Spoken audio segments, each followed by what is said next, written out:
Okay. Oh. Nowadays Zoom have this sound on the Yeah. yeah. Cannot I cannot find any way to turn off. And it's a bit those people that I call sometimes they not very mindful because they feel that their topic is so confidential, they don't want to be recorded, then it will be, you know. Oh, hello. Yeah, but it's very loud. It's like recording started. Okay.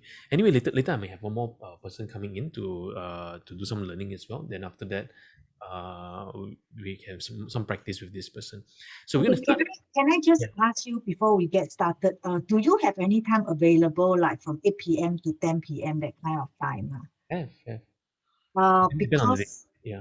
no, because we have another probably another three session. Then I had one lady, she's actually very keen to join us, Okay. but her timing is the opposite time zone of Singapore. Oh, okay. Sure. So 8 p.m. will be her 9 a.m. Oh, okay. We can do an additional session. Then we use because we need to use one of those sessions to do evaluation for your mentoring. So we'll pair you up with someone to do the mentoring, and then Uh-huh. I then also can do a recording and send you. can yeah. Then Yeah. after that we can do in the class to kind of break down. Yeah, in class recording also can. Mm. Do you have I introduced you to the person? Like uh do you have people that you're mentoring currently or I have people that are mentoring, but I didn't charge yet. okay. Can so we can either use one of those, then I can try to get you to try on someone also that we may have. I think I'm not sure that have you met Cindy. Okay, so these two are more PCC level. They can do PCC level. So then we can try out that as well. Then you can try with the ones that you have, or if I have any more students that I can let you try, then I can pass them to you to try. Mm, mm, mm, Which mm. which stage you looking at? Because we have a session on 16, so 16 you were mentioning about 9 or 16 cannot 16 because it's a Wednesday. 20, how about 22nd? 20, uh, Which 22nd, the 8 p.m. is it? Or 9 yeah, p.m.? 8 p.m. 8 p.m. 22nd, 8 p.m. Okay. 22nd, 8 p.m. Okay, then I will let her know and see whether is she able to arrange. Then if we do 22nd, then we don't have to do 23rd then. Yeah. Okay. I will get back to you on this. You can let me know whether that works better. Yeah. Okay. So let's see. We will look at this one. Let's see. I don't know what this.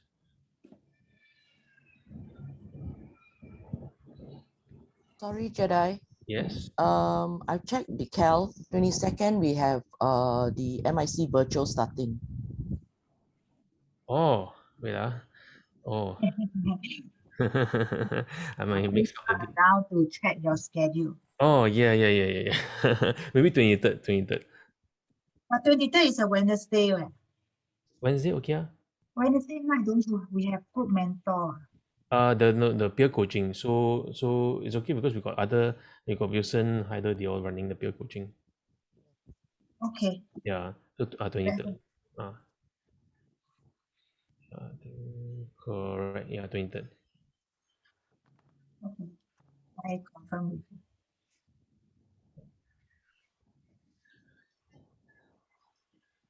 Okay. Yep. Yeah. You just let me know see whether okay. So at least Hazel to help me to double eyeball in case we overlap. Okay.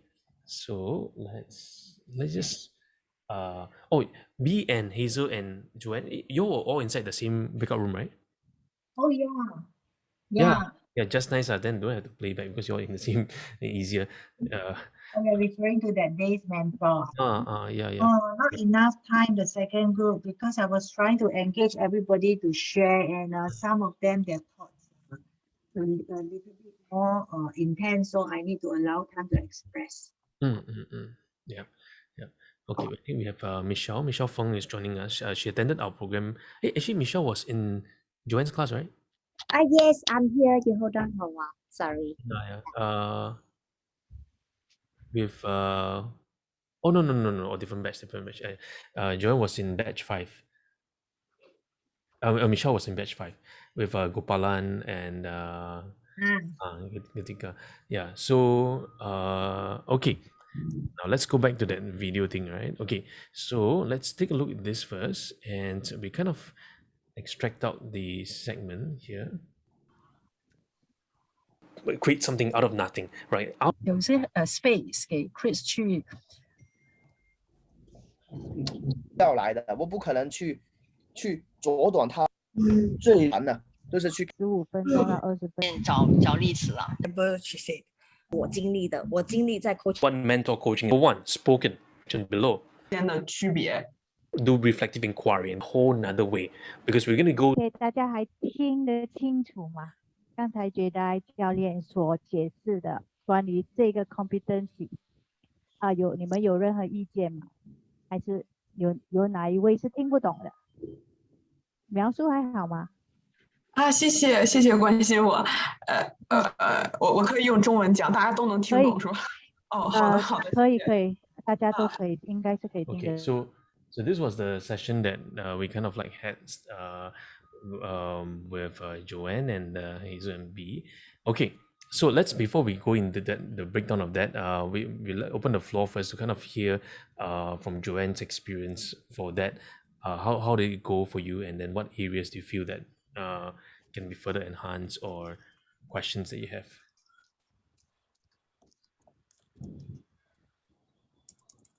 Yeah, I feel that if I can receive the materials a little bit earlier and not on that day itself, it will be very helpful for me. Because Chinese is not my first language, and even though I can speak, which most people can speak, but to prepare the terms, I feel that if I can give them just a little bit more time, I think it will be better. Okay, yeah. And in terms of the process, how did it go for you? The process was okay because the group was very interactive and they share a lot about their thoughts. So there wasn't silence in between whereby people are not comfortable. And there was that key focus 7.5 that we want them to look into. So that was very targeted and very focused. So even they say a lot of things, it kind of guided you to highlight to them, so today we are going to focus on the spoken, unspoken, and so on. And that was very helpful because there is that key takeaway of what we want to zoom in for the session and not generic and overall.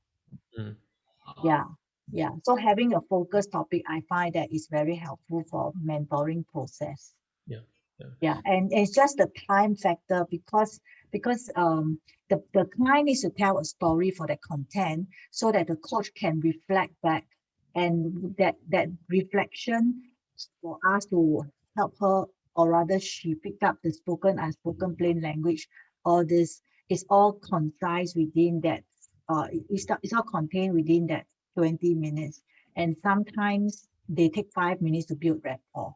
So more of a time constraint because this is a learning setting. Unlike if let's say right now maybe Hazel is going to coach B that 40 minutes, then that will be different. We will be able to go through that whole process.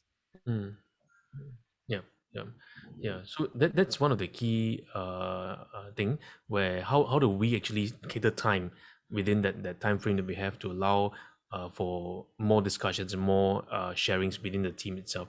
So one of the key things that we will try to do is that, okay, let's say in the team mentoring session, then you realize that, okay, you have a group of 7-10 people and you want to have them to have chance to kind of practice and everything, then perhaps then you need to tailor down the instruction to be a bit more specific, to say, okay, we're just going to have 5 minutes for you to express, to share, and then after that so later I'm going to show you an example. I mean, it ties nicely from our Sunday class to today's Tuesday class because it's both on listening, the same 7.5, right? So and this will layer on the whole another layer for us to go deeper in it, and then you'll see some activities that we'll do here to kind of stimulate that thoughts on how do we then listen beyond what the client is saying, or beyond what the behaviors of the mentee they are demonstrating. So, for example, in I think overall, when I watched it was quite good. In terms of the facilitation and everything was quite good. But I think the one that you mentioned about the struggle was with the voice. No, with the timing that you have allocated for them. Yeah. So even the videos also where I was experimenting until just before the session. Yeah. So because my computer crashed, don't know how many times trying to boot up. But I want to feedback that was a good idea because it actually saved time. It actually, in a way, it saved time because rather than you show it in a group, it takes up time, right? Yeah. But you split it and then let them see in the video. So in case you have more people, you reach out to more breakout groups. So, yeah, I just thought that is a good idea. Yeah, I actually wanted them to watch the video in their own phone and everything for like the 5-7 minutes. Then after that, like in the breakout room, they watch using their own device, because sometimes, let's say we share screen, right, and then we watch together. Maybe their phone lag lah, maybe this one lagging or whatever, then don't catch. So if they watch on their own device, it kind of get them to get more engaged. Then from there, we wanted them to kind of post inside the comment section in the YouTube. Oh, okay. I didn't know that. So I actually share screen and play. Oh, it's okay. Because anyway, I was just experimenting. The next round we can try something like that. Yeah. So like just experimenting and see whether it made any sense to kind of play around with that video. Because especially when it's online, right? Sometimes it gets very boring with just over Zoom. So sometimes I would like them to kind of rather than having Zoom monotony, I get them to like transfer their eye attention on their phone. Kind of integrate some of these learnings and say, okay, why not we type something there, so that it's not just full 2 hours just on the Zoom itself, but they can kind of utilize several tools and even the YouTube to kind of access to play with it. Yeah. Okay, so well, let's do this now. I'm going to show you guys something very, very fun, and here. Okay, can you see this? Okay, so today we're going to look at the listening beyond behaviors. We're going to take a step further from the 7.5 that we talked about on Sunday and then go a little bit further. Now, there are several things here that we're going to do a little bit more finesse so we can kind of refine the craft, and then we can get everyone to kind of practice it. So then we can look from the observer's point of view, the coach or mentor's point of view, and then also the mentee's perspective. Yeah, okay. So let's take a look at this here. First, the behavior. Okay, so when we look at the behaviors of the client, sometimes what happens is that there are several outcomes we're looking for, right? What do the clients want to see in their behaviors? What are they currently not satisfied with? And where would they like to be? Right, so what behaviors are they looking for? What are they currently not happy with? And where would they like to be? So these are the different behavior outcomes that we're looking at for the clients. Now, so one of the key things is this: when we are coaching or mentoring the person, we want to see what we can see. It's the behaviors. What we can't see, it's those things that is driving the behaviors, or the motivation is driving behaviors. So this is what I often see, right? So I always say this, like, okay, behaviors are what is seen, okay, then motivations are what are unseen. So we can't see the motivation, but we can see the outcome of that motivation in terms of the behavior of the person.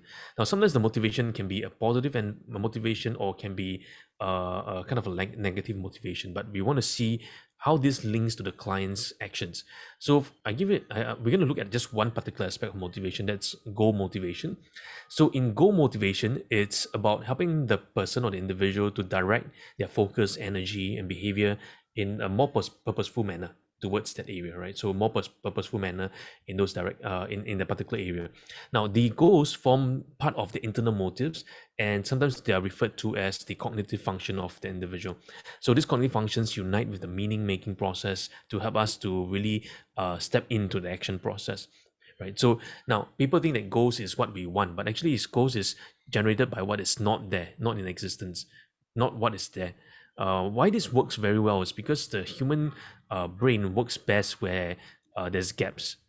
and we want to try to resolve the gap, right? Because the human nature, it's one of more that when we see the negative, we tend to be more focus on the negative than the positive. We can have 10 things that's positive, but one negative, we all got focus about the negative. So therefore, goal motivation works on the premise that, okay, I don't have what I want now, but I want to get to where I want to be. So it's generated by this sense of I don't have this now, this not, and I want to bridge the gap. So therefore, the same thing for our mentees as well. When we are coaching them or when we're mentoring them, when we look at them where they are now and where they want to be, there's a gap. But this gap, how big, how small that we want to build with for them, it's then helping them to realize that this is the thing that pushes them forward, right? So sometimes this gap can either hold them back from stepping forward, or this gap can actually push them forward. So this is going to be important in the goal motivation process of what goes beneath the behavior. Now, when we look at this, another part that comes out, right, is actually this part here. I'm going to show us a little diagram here, and this is an extract from Locke's work. And he says this, he was researching a lot on about how individuals and teams and leaders make goals and help their people make goals. So when we look at the left side, so over this side here, the left side here, okay, so when setting a goal, and when it's difficult or when it's concordant or when it's specific, when it's difficult, these goals energize, can either go towards energized behaviors or sustains behaviors, right, which leads to enhanced performance. So when setting a goal that's when it's difficult, this is what happens. So energized behaviors means that there's an increase in more effort. The person had to push harder, a lot more work needs to have happened from the person perspective. Sustained behaviors means there's a lot more of the continuum, the persistence, pushing it further and going further, right? So there's a sustained behavior. And then, however, when the setting of goal, it's when it's concordant, that's when it's about sustains behaviors and directs behaviors in a particular focal area, right, to enhance the performance. So the outcome for goal setting, it's always about a performance change. Performance change basically means a behavioral outcome that's changed, that's aligned to the intended outcome for the individual, right? So let's say I want to be a better listener. I want to be a better speaker. I want to be a better person. Okay, so I want to be a better listener. That is the behavior they want to see. The enhanced performance is if I can be a better listener at a different level, that's enhanced performance. So the goal setting will be I'm at maybe at a 5 now. I want to go to maybe a 6. Okay, so do I find it difficult? Is it specific? Is it concordant with what I'm looking for, right? If it is, then I will be utilizing the rest. If it's not, then if it's very specific, I want to be specific about what I want to listen to. I want to be able to listen to the unconscious aspects of the client. I want to be able to tap into the underlying habits or behaviors, and then moving it along those ways. Yeah, so those are what we call directing the behaviors. So this is when goal setting can come in these 3 forms: difficulty, concordant, or specific. And then we redirect them into the performance level. So performance is what we see as an outcome of the behavior, right? So if you look at it from, let's say, a little child wanting to learn how to say, for example, how to eat properly, right? Feed himself. So is that goal of feeding themselves very, very difficult, or is it concordant to what they want? If it's what they want, then they tend to do it easy. That's why sometimes you see, right? Let's say in a family setting, the younger sibling tend to learn faster because the younger sibling don't see that as a difficult task. They see that as a concordant task. They see that as something that is more, oh, my older sibling is doing it, and if they can do it, I can also do it, right? So that's where it's more concordant. Okay, so what does this mean to us in terms of understanding this motivation? Well, this motivation will mean that this will lead us to a sense of using this and helping them with their emotions. Okay, so motivation and emotions are a sense of how do we move the person. So whether is it intrinsic, extrinsic, positive emotions, negative emotions, whatever emotions and motivations, they are there to move us from where we are to where a desired place is. Right. So these emotions have these 4 different interrelated aspects. One is feelings, one is arousal, one is purpose, and one is expression. So feelings basically means this: what am I experiencing? These feelings: happy, sad, glad, anger, whichever feelings. Arousal means where is it coming from? How is this being stimulated? How is this being where is this feelings coming from, right? Purpose means this. Purpose means where is this feelings directing toward. So for example, let's say I'm not happy that we can't get to travel, right? Then I'm feeling a bit upset. Wow, yesterday the government now say, oh, we're gonna have more testing. Wow, I feel so unhappy, right? So where is it coming from? The purpose that's coming from there is it's not because I'm unhappy, but it's because there's something that I'm not getting. The something I'm not getting is that I'm feeling maybe trapped. I'm feeling maybe that why is this so unfair to us here that we cannot travel, right? So there's an underlying purpose underneath that feelings or the arousal. The arousal can be stimulated because when I look at the particular person, it triggers me, right? So arousal sometimes is where we look at the triggers and where it stems from the behaviors that's coming from there, right? And of course, the expression is how we behave, how is it coming through from what others are perceiving. So that's the very expression. Now, when we look at all this, now we're going to tie this in with a very nice map here. So when I was doing a little bit of educational research, this map very nicely kinds of map out for us motivation and emotion to stimulate the progress forward. Okay, so let's take a look at this one. At the center, you have this thing called emotion. That is when the neural activity is happening. That's where the brain function is happening. Now, there is a trigger. The trigger, it's a particular event. So do you see the little arrow that goes in? Significant life event, that's a trigger. It can mean, it can be a situation, maybe a pandemic, maybe a family sickness, it can be something, any trigger, right? Or maybe that person is a coach and he realized that his questioning skills is too directive, right? So it triggers him at this stage of his life. So that trigger enters this emotion circle where you have several components here. You have the feelings, the bodily responses, the expressiveness, and the purpose. So bodily responses are the arousal, right? So we look at feelings first. Feelings are what we call our subjective experience of the situation. So when I look at a particular moment, let's say I was coaching someone and the client was very upset with me because I was not able to find out the outcome for the client, and I was feeling very, very bad about it. Now, feelings, again, those are very subjective experiences, right? And the phenomenological awareness basically means this is what my unconscious phenomenon are experiencing. So that's when we look at, hey, what are this phenomena that I'm experiencing here in this moment? What is becoming more aware to me? What am I not aware of? What am I aware? What am I not aware of? What am I aware of? So that those are the phenomenological awareness. And the cognitive interpretation. How am I interpreting this? This is an example of our neurological transform. Based on input, when I see, what am I realizing this? So if I use a case study, let's say a particular coach comes to you for mentoring, and the coach says, oh, mentor, I don't know why when the client talks, I cannot come inside. I just cannot interrupt the person because I feel very rude to interrupt the person. Okay, so that's the event, right? That's the event that happened.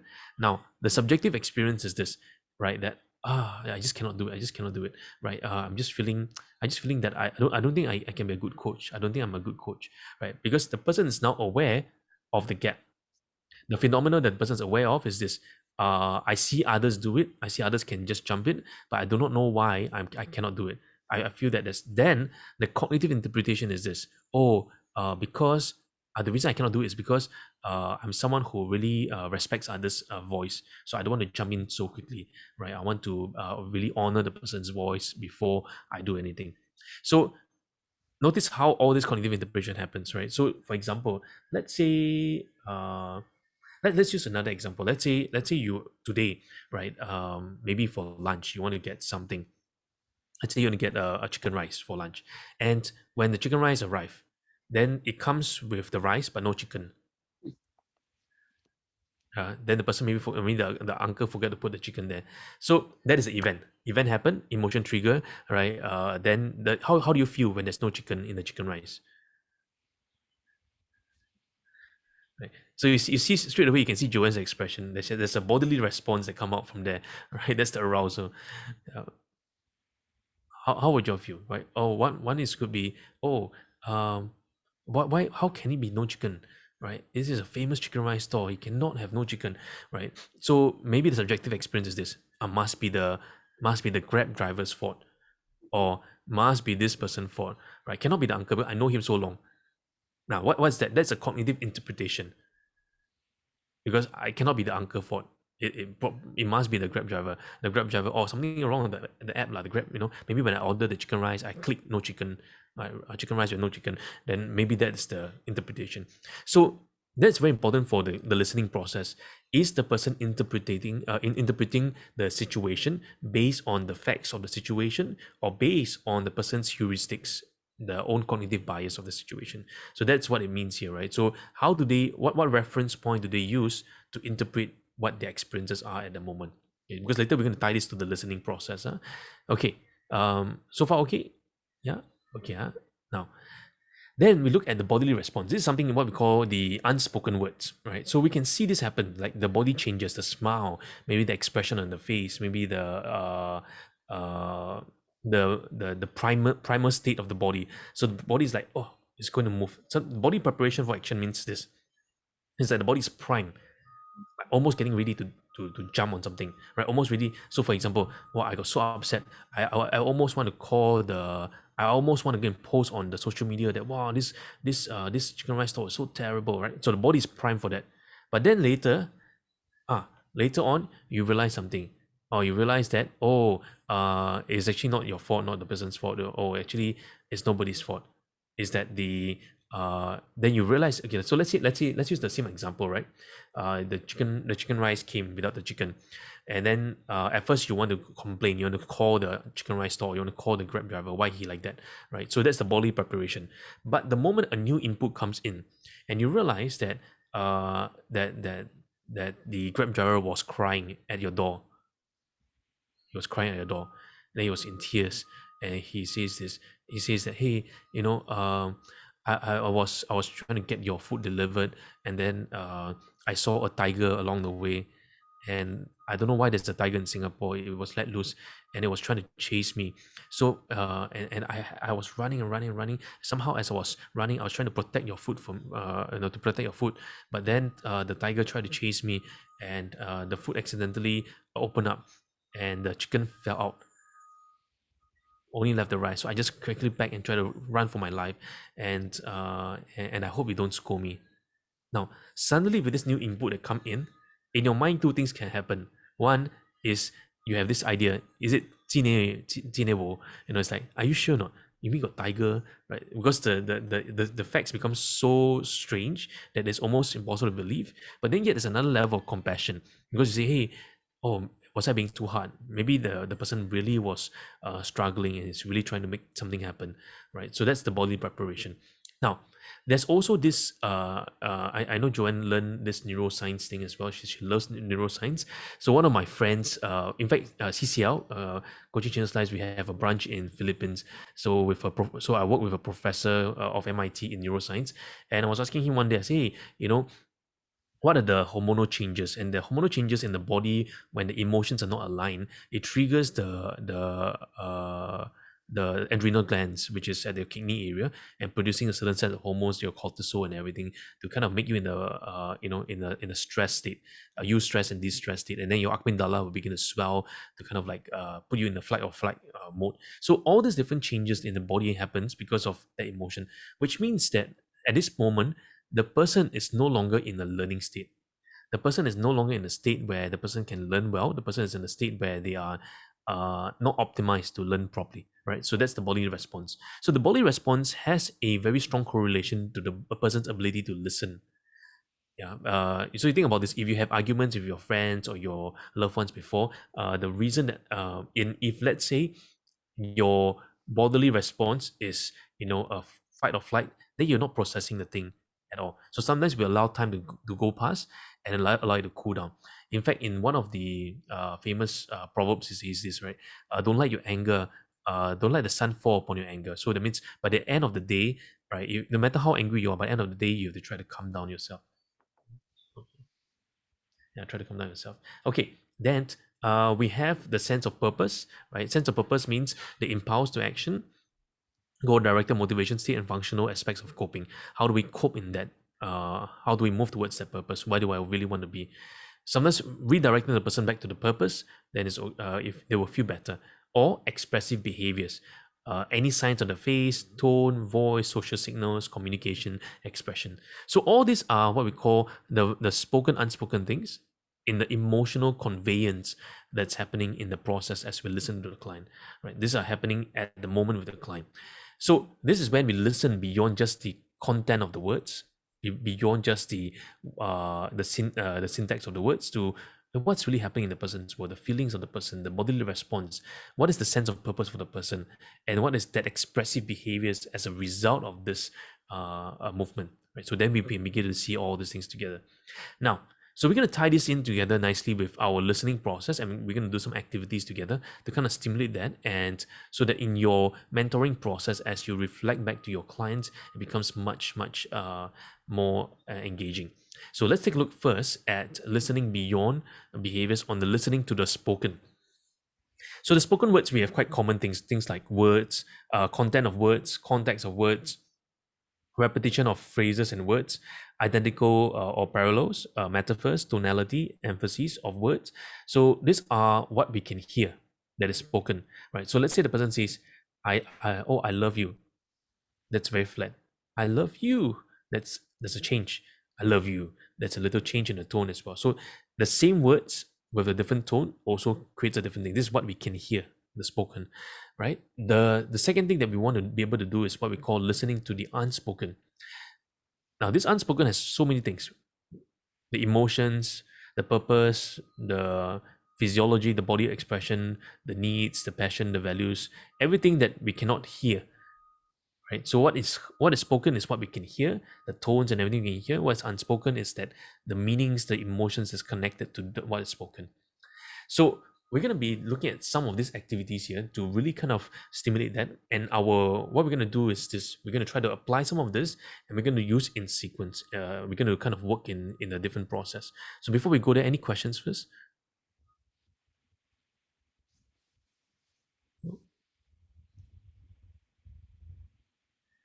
Is it too many things? Or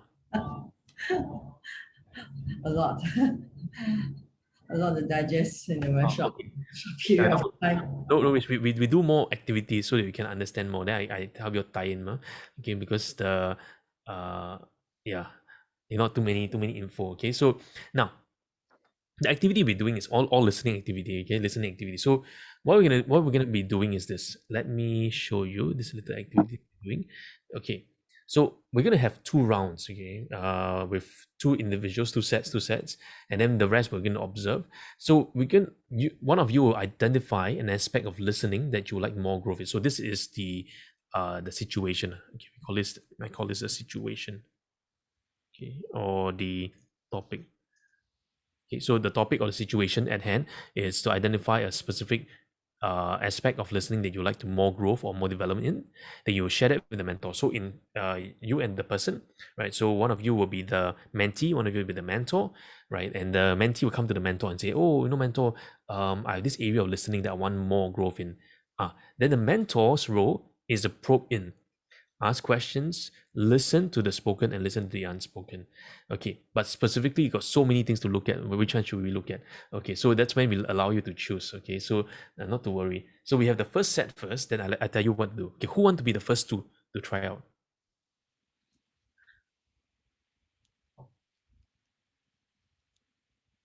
Who would like to be first to?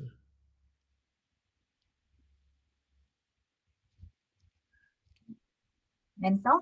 I go first. So Joanne, you want to be a mentor or It Michelle? can be either one: mentee, mentor, client, coach. Okay. So anyway, all of you will get a chance. So we can see each one's different pattern, yeah. So we go like this again, because my screen I can see like that.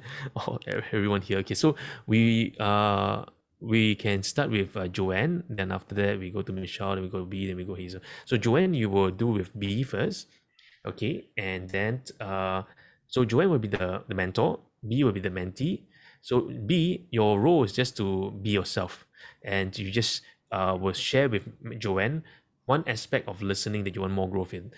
Then Joanne will try to probe in more. Okay, but for Joanne will choose one area for the spoken, one area for the unspoken to focus on. Because got too many to focus on, right? So we just choose one area first. Okay, so let me go back there to let you choose. So Joanne can choose. Okay, so for the rest of us here, okay, all of us will choose one spoken, and okay, so let me just put here. Okay, so so if someone choose that one, the next person should not choose the same one. Okay, so you can unmute yourself and then tell me which one you want to choose. Contents of words if I'm doing easier. That's B, okay, B will choose this one. Okay, B selected this already. Okay, then Surface, this is surface C. okay, the rest, which one would you like? Okay. I'll take metaphor. Oh, Hazel will take metaphor. Okay, how about Joanne or Michelle? I can take tonality. Tonality. Okay. And I try the repetition of phrases, word. okay. Repetition of phrases and words. Okay. Yeah. So this is your focal area for the what is spoken. Now doesn't mean don't listen to the rest. I mean just this is your main focus. Now, so for the rest, in the same way, if you are not the mentor for this round, you will be listening for those things that you are that is your main focus. So for example, if I'm Michelle, as Joanne is mentoring B, I will listen for repetition of words from B. Yeah, then Hazel will listen for the metaphors from B. Then Joanne will mainly focus on the tonality, the inflection and tones from B. Okay, now let's take a look at the unspoken. Okay, who likes which one?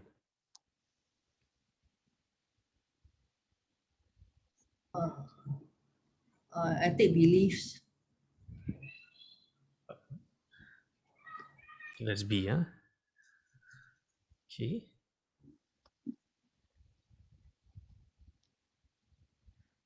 I take physiology. That's Joanne. Okay. I take hidden meaning. Hidden meaning. Okay. And how about Michelle? Emotions. Emotions. Okay. Yeah. So the same thing. You will, if you are the observer, you're listening for both the spoken and unspoken. If you are the mentor, you will just focus on your area. Yeah, of course you can look at the other areas. Then as this is happening, the first round we have Joanne as the mentor, she's going to coach B. Then the rest of us, Hazel and Michelle, you'll be focusing on listening to the conversation between Joanne and B, and you try to listen for the spoken unspoken from both sides. Yeah. Okay, so Michelle and Hazel, I will assign you to both person. Okay, so one of you will focus on the mentor, one of you focus on the mentee to listen to the spoken unspoken. So who wants to focus on the mentor, who wants to focus on the mentee?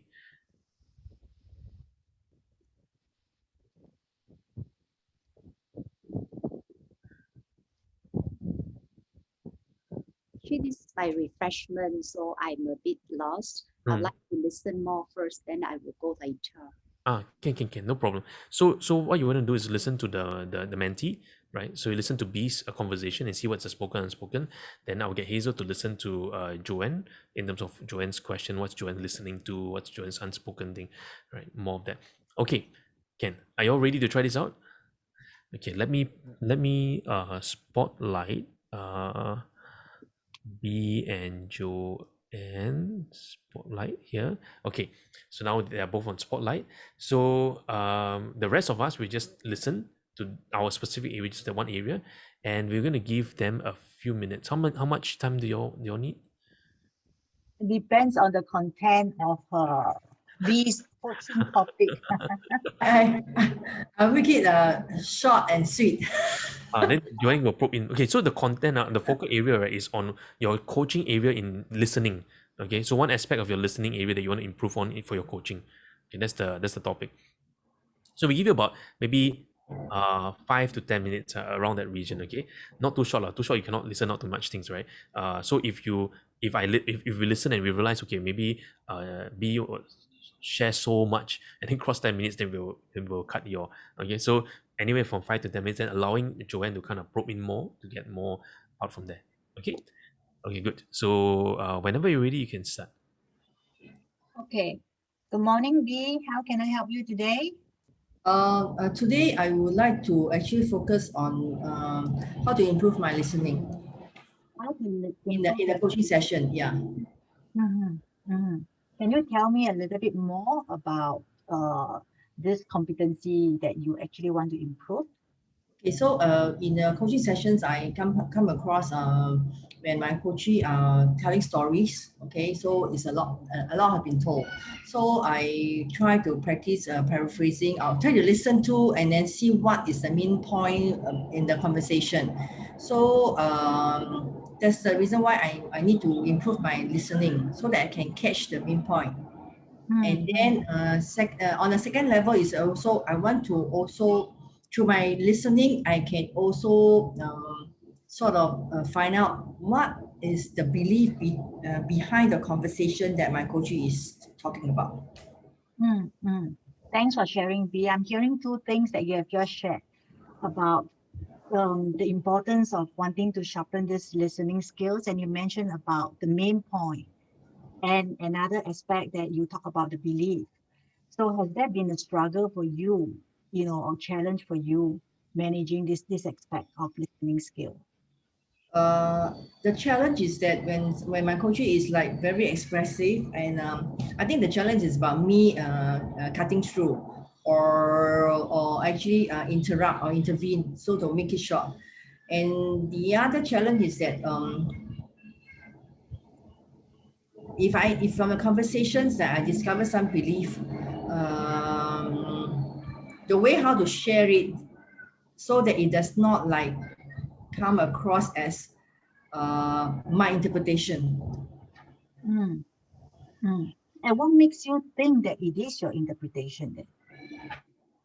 I guess I listen to my brain. My brain do some some brain work. So I mean I think this is I mean to a certain degree it does happen. But if I'm aware, I also sometimes I find myself very empty. That means my brain is not thinking at all. There are times lah. So I guess it's because when I'm very focused, my mind is not working on what is coming in. My mind is very out focused on what is outside. So in that kind of space, probably I would not. Probably I would not sort of interpret according to my own agenda. Yes. And one aspect that you mentioned just now, that your mind is actually focused on interpreting, and that is actually quite valuable because you actually spend your time to focus on the client story. So I'm curious to know what is actually the struggles that you find that is actually your own interpretation. Okay, sometimes I find myself, I see myself as that I'm not very stuck with my point of view, okay? But I also sometimes see myself that there's certain degree lah, because of my, probably it's well because of my own experience lah. Sometimes I feel like I like to share my own experience to let let my coachee get what I'm telling, what I'm trying to share, or what I'm trying to sort of to coach. So I think my bottom line is that I do not want to affect people or influence people in their decision. I'm sensing this desire that you actually, during the coaching session, you really want to share your experience with them. And yet, at the same time, you are also concerned that professionally coaching, you would like to pick up the main points and actually want to check on the belief of the client. How do you think you can balance that? How to balance it? I guess is that I think before a session, okay, giving myself some groundwork lah, like get myself ready, prepare myself, okay, and then when I'm into the session, okay, sometimes I say we focus to listen to the coachee, but I also believe that at the same time, if I listen to myself of how what I say, it also helps me to sort of be mindful, be mindful of what are the questions and what I'm trying to get out from my questioning. Mm, mm, mm.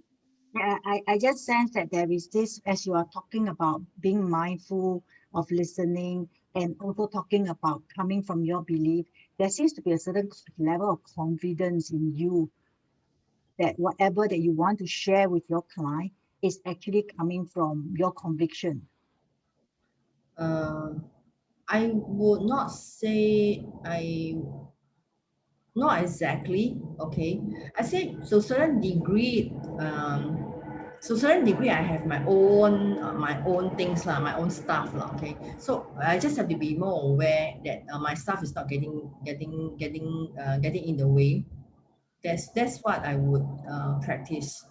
I am in no position to, I have no desire to actually convince people or persuade people whatever they want to do with whatever they want to do.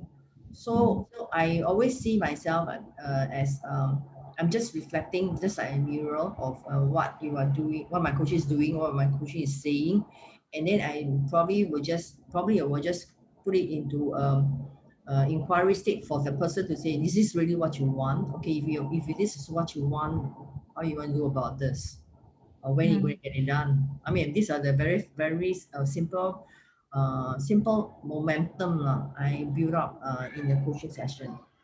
And with this awareness, how do you think you actually can put this desired goal of wanting to improve in your listening skill?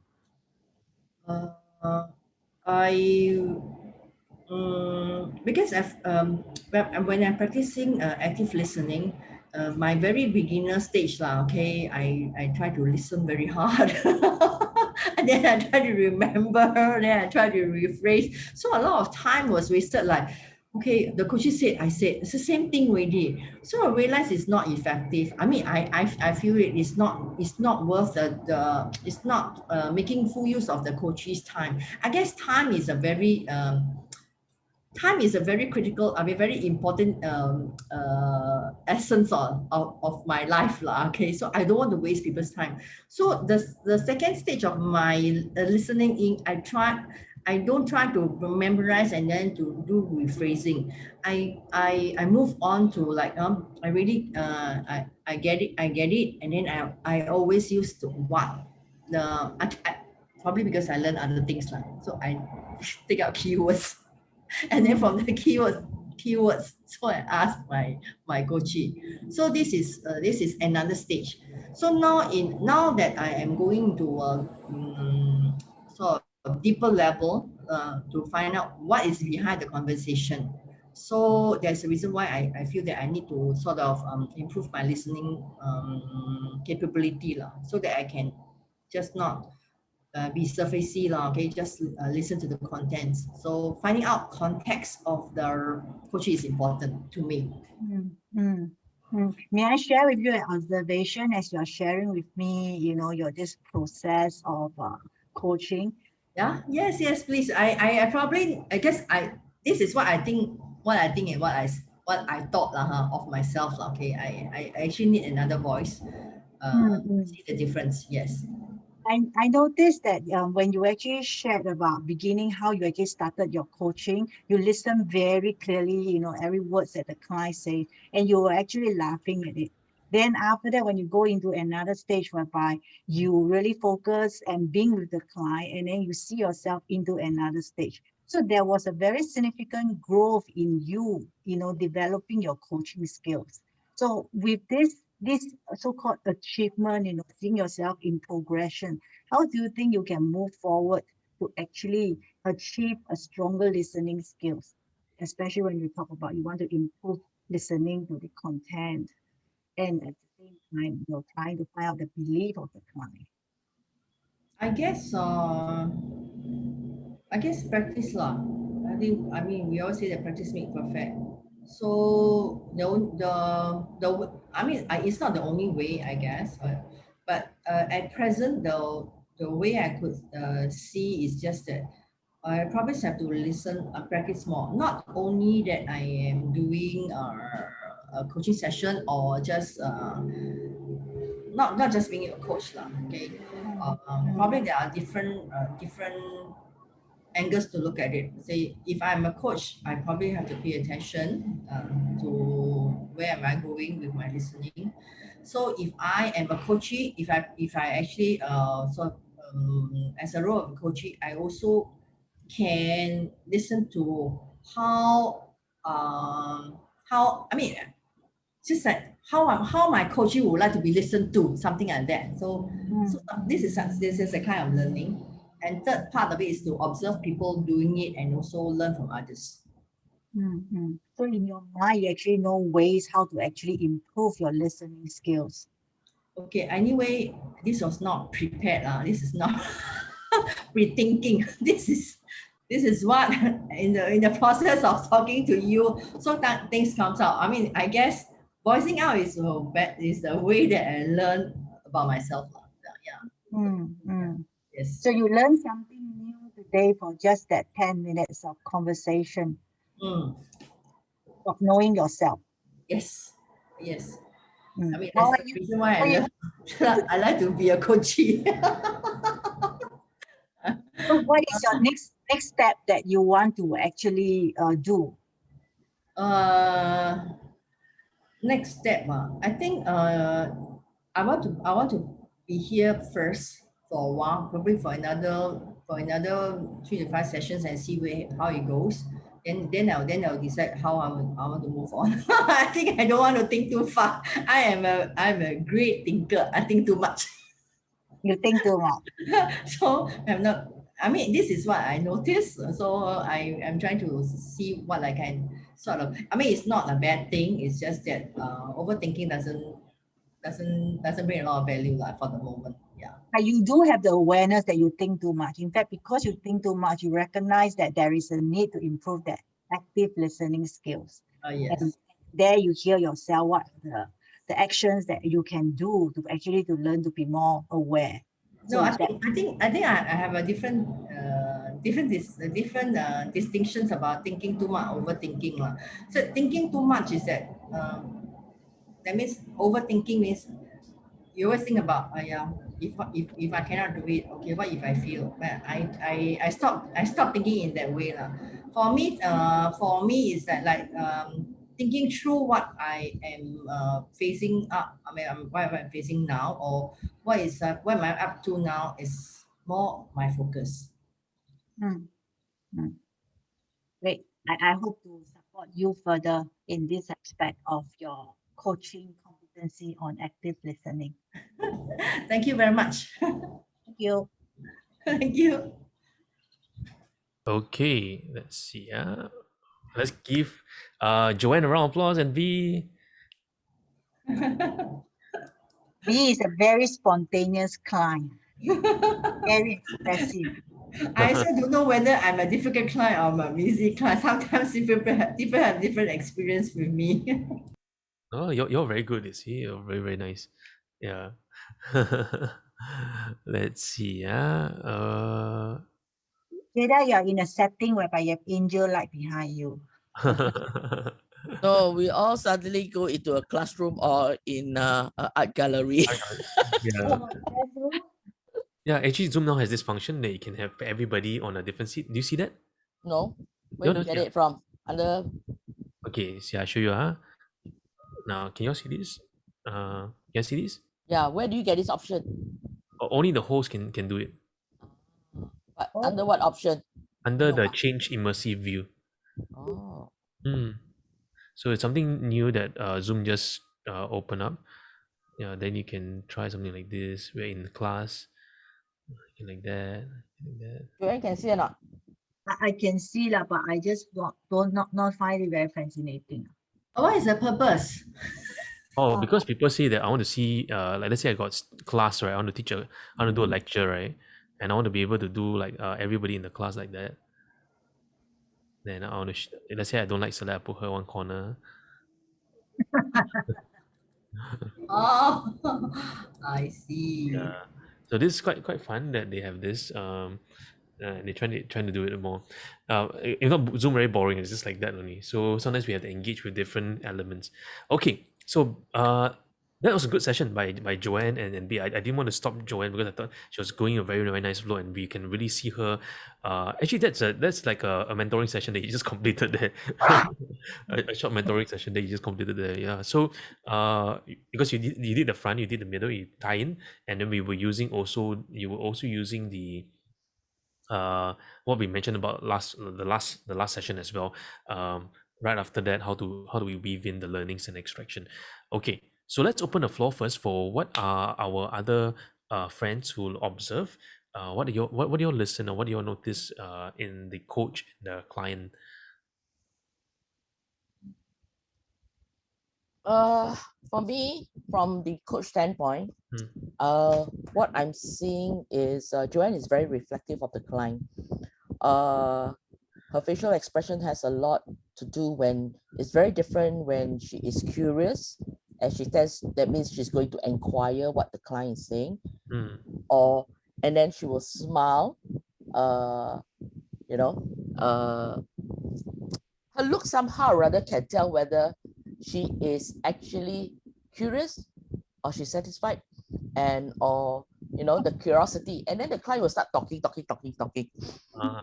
Okay, and she uses her intuition very effectively to bring the client awareness right up front, while B was just talking as part of her phrase. So she actually highlighted out very nicely. So her body language, if you can see, when B is not smiling, she don't smile. She don't show her teeth at all. When B smile, Joanne will show her teeth. Okay. So Really, I didn't notice. that's actually very good. I think I love the rapport I have with her. Okay. What about Michelle? You any thoughts of your what you because I have not been practicing for a while, and when I'm listening, I'm just so thrilled, and I find that they're doing such a great job. Especially, I mean, as a coach, Joanne is such an active listener, and her questions are really good. I mean, every question I take note of it. It's really good because I'm a bit out of shape for a while. So when I'm refreshed, I'm learning from how she questions, do the questioning.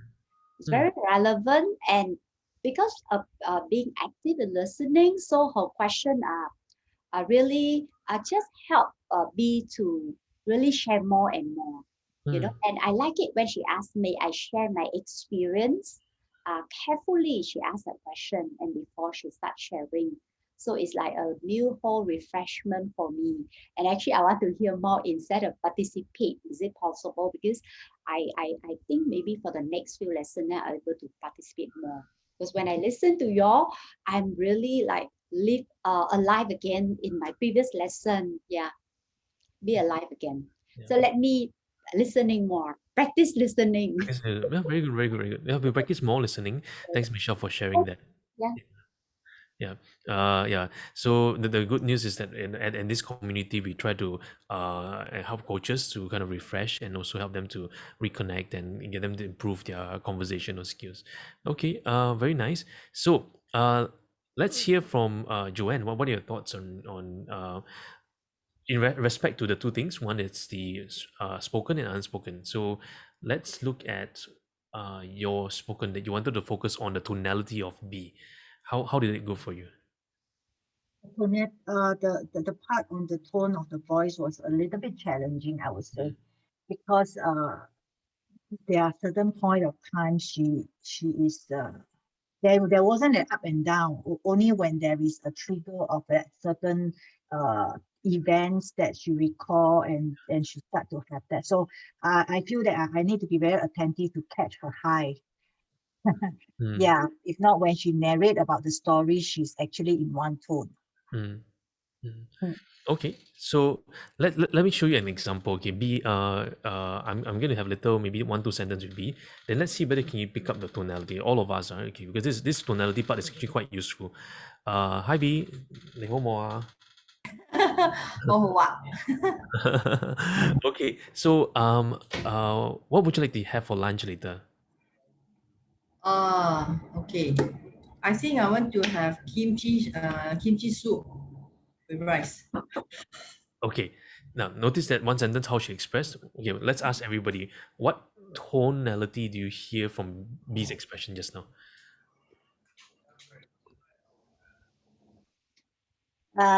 She was definitely very cheery when she greet you, Yeah. and then there were certain thoughts, a little bit.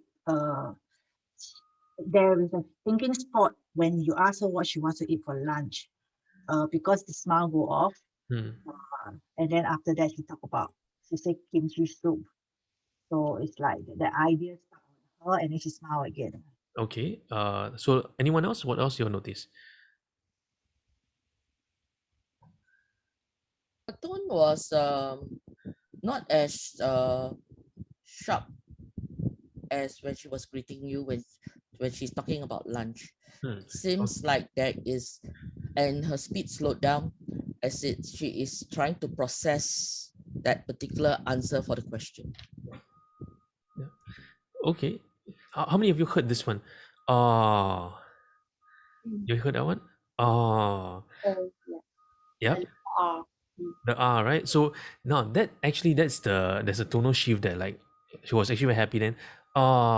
Then after that it goes to the kimchi soup. Like just kimchi soup. Very, very neutral kimchi soup. Kimchi soup. So it's like okay, so if you look at it from the like tonal variation, it's like kimchi soup. Now, so as a coach, when you heard that, right? What do you think is a good way for us to probe in a little bit more?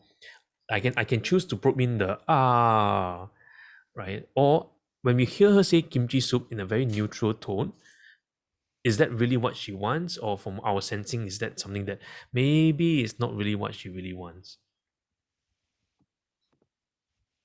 I don't know. Like can do. I sense that it was not a pre-planned thing. It's not pre-planned. there's a bit hesitation, like thinking and answering at the same time. But maybe if you ask again, she might give a different answer.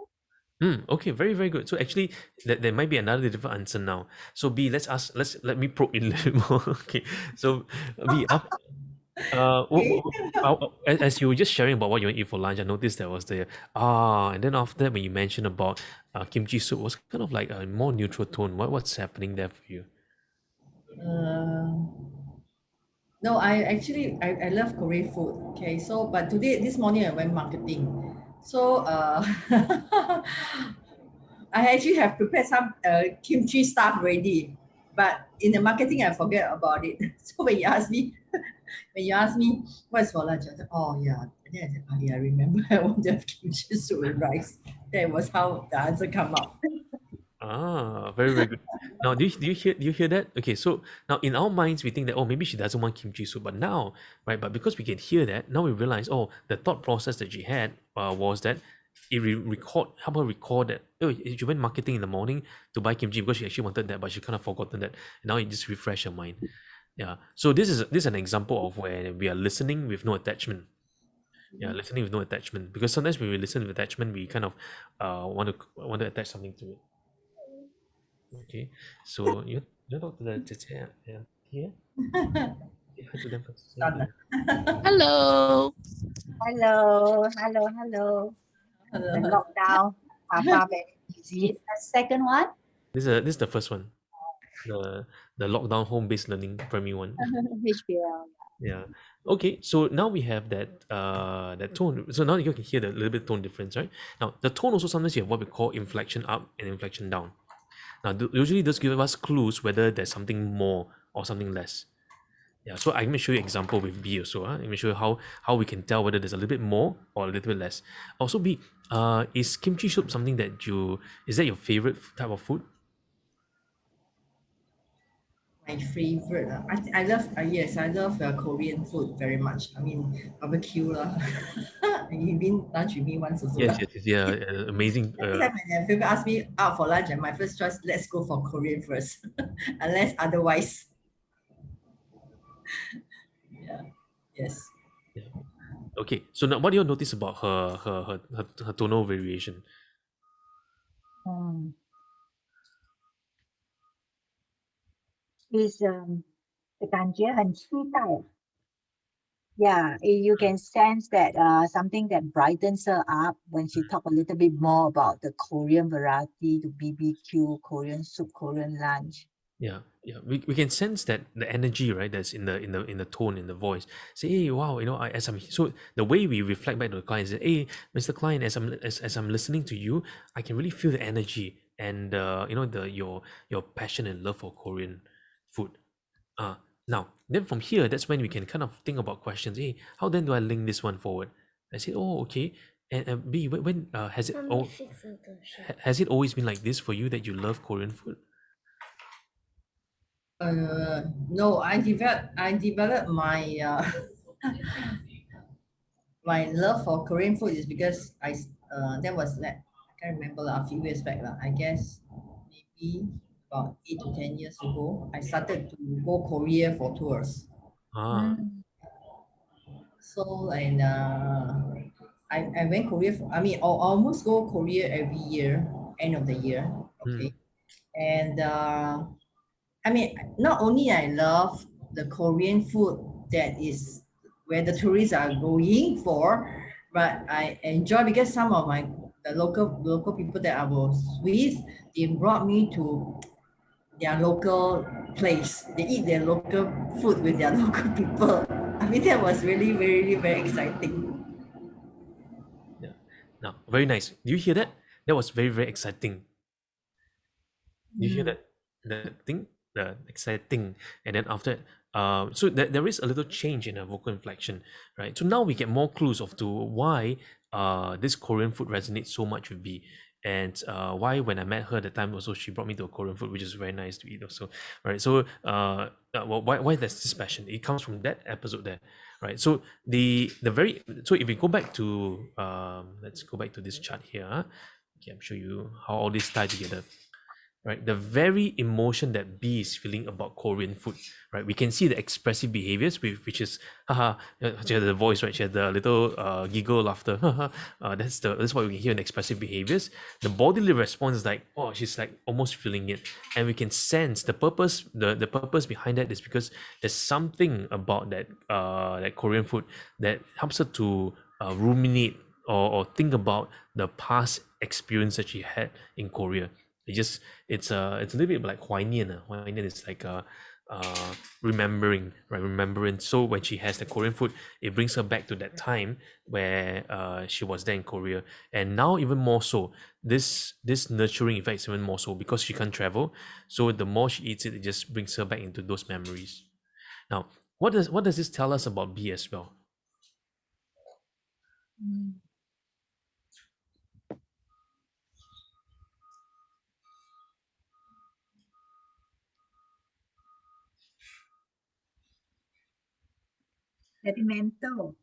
Sentimental. Okay, that's a sentimental. Yes. So is she someone who kinds of like items person, or is she someone who likes kind of something else, or what really resonates with her in her heart?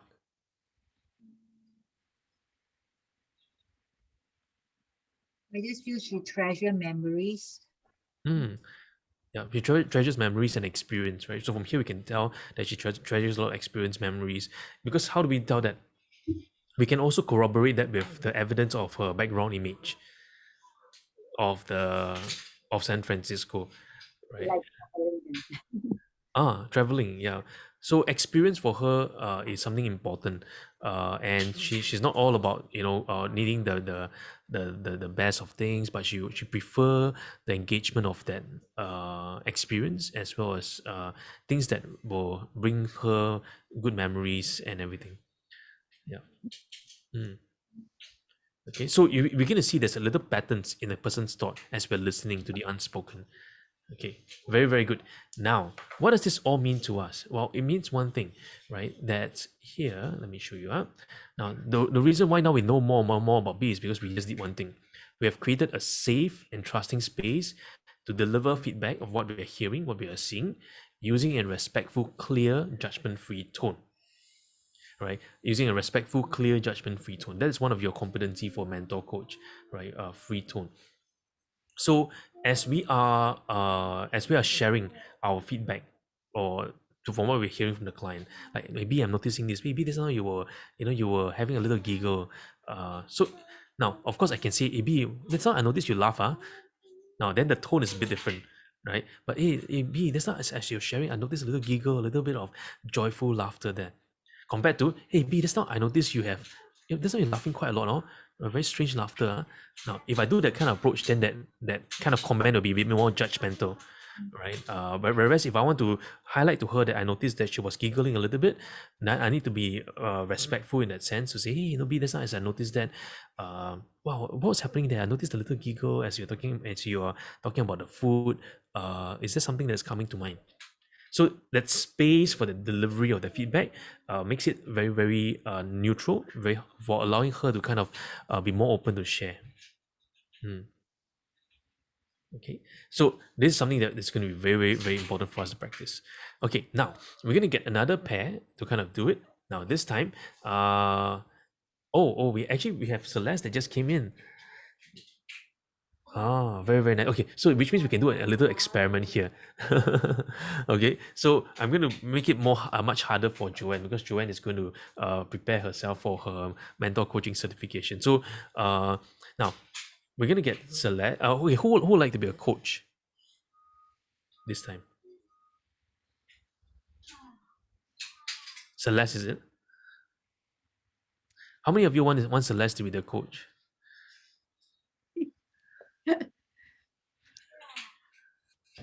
I think it's better who wants to be the coachee first. Oh, who wants to be the coachee? Who want to be the coachee? No coachee, how to get the coach? Who would like to be the coachee? Okay, let me do it anyway. You want to be coachee again? Yeah, no problem. I can be coachy. I can be coachy. The less so nervous, you know. Every time I ask her to be coach, she becomes so kanchong. Yeah lah, I panic. Panic, very good. So what's gonna happen now? We let Celeste try this, and after that we swap around B and then Celeste. Okay. So Celeste is gonna coach B for about 5 to 7 minutes. Now Joanne is going to be the mentor coach. She's going to mentor Celeste later on her listening skill. Okay, so Joanne, now your role a bit more challenging. So Joanne is going to pay a little more attention. For Hazel and Michelle, you're going to listen as well. So Joanne is going to right after the 5 to 7 minutes finish, I will stop. We will not comment anything first. Then we open the floor for Joanne to mentor Celeste in the next 5 to 7 minutes on the aspect of listening. Right, how Celeste has been listening in this aspect. Okay, so now we allow Celeste to choose, because Celeste is going to choose 2 areas. Okay, so let me show here. Okay, so Celeste, you can choose one of these that the people have not chosen. Which area do you want to listen to the spoken? What? There's only 2. There's a few context, repetition. Or it can be anyone I choose. You can choose anyone. You can repeat. It's okay, I think. Yeah, can repeat. Emphasis. What's emphasis? Anything else? Emphasis means at which point that the person put more attention on. Okay, emphasis. Emphasis means like when you listen, then you know which one to explore deeper, right? So is notice where did Celeste put the emphasis on? Right. Which one to explore? Right. So the right is the emphasis, right? So the right is actually a question mark. She's not sure whether. So that's the emphasis. Is that what you want to choose? Yes. Okay. So Celeste will choose the emphasis. So which means that later on, this is what you told your mentor coach. Your mentor coach is Joanne, and Joanne has heard that you wanted to focus on emphasis, and then here, what about this one? Unspoken. Values. Values, okay. 6 minutes. Okay, values. Okay, so very good. So you can talk to B on any topic. lunch, food, or anything that you like to. Okay, so I'm gonna be pinning. Let me do this spotlight. And spotlight here. Okay, so we're going to give you guys 5 to 7 minutes. Once it's up, I'm going to spotlight Joanne into the conversation. Then Joanne will continue to give you the 5 to 7. Okay, then the rest of us, we will listen to our own respective areas, and you are free to post them in the chat box here as well. Okay, whenever you're ready, you can start. Hi, B. Hi. Hi. So, what would you like us to talk about in today's conversation? Today, okay. Let's talk about my coaching. About your coaching. So yeah, so I have took up coaching programs. I am on the path now to do coaching work. So these questions comes to me. Why people need coach? So I want to explore, because when there's a need, then probably there's a market, or there's something to do. If there's no, then it's a little challenging lah, okay, to proceed to apply what I have learned. So I have this idea to explore. Why do people need coaching? Just thinking about this. Okay. So I'm hearing that you have been thinking about this, why people need coaching. And where are you right now in terms of your thinking?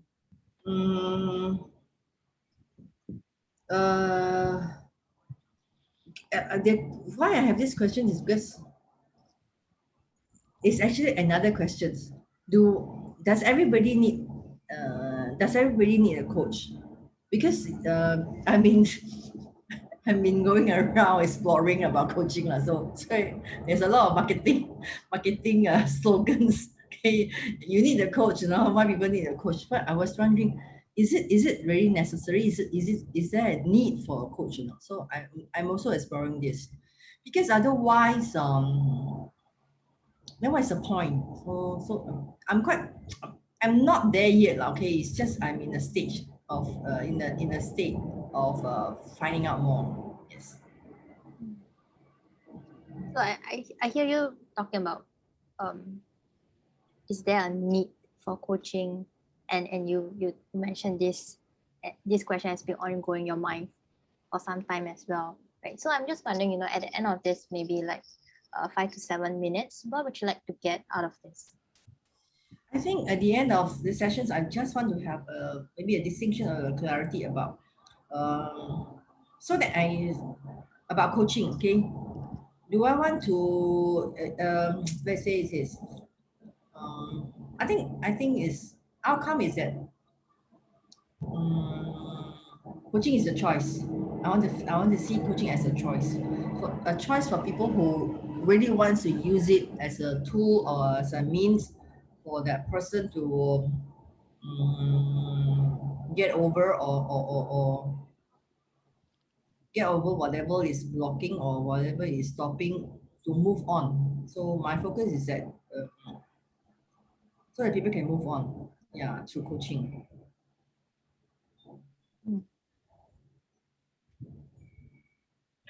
And I don't know, I'm not quite sure whether you understand what I'm saying or not, but because I'm still exploring, so I may not make sense. Yeah, so what I understand, I mean, correct me if I'm wrong, is that there's a difference between like what you mentioned earlier, is that is coaching a need? Why do people need coaching? And then what I'm hearing on right now is that you're saying that coaching is actually a choice, and people will actually want to take this choice. Is that what you're mentioning? Yeah, so in this case, coaching is not that everybody, I will call it there's a motion now, okay, like a motion of 4. Everybody needs a coach. Okay, the other motion is that not everyone needs a coach. So I am actually in this state. Okay, is it true that everyone needs a coach? Okay, so how about if a person, if that I also want to see that there's a possibility that actually not everyone needs a coach. I don't know. I'm more for the not everyone needs a coach lah. For the in this moment. Hmm. And when you talk about not everyone needs a coach, so what are your thoughts about it? Okay, not everyone needs a coach means that we don't really people needs, for example, coach is an outside force, okay, external factor lah, okay.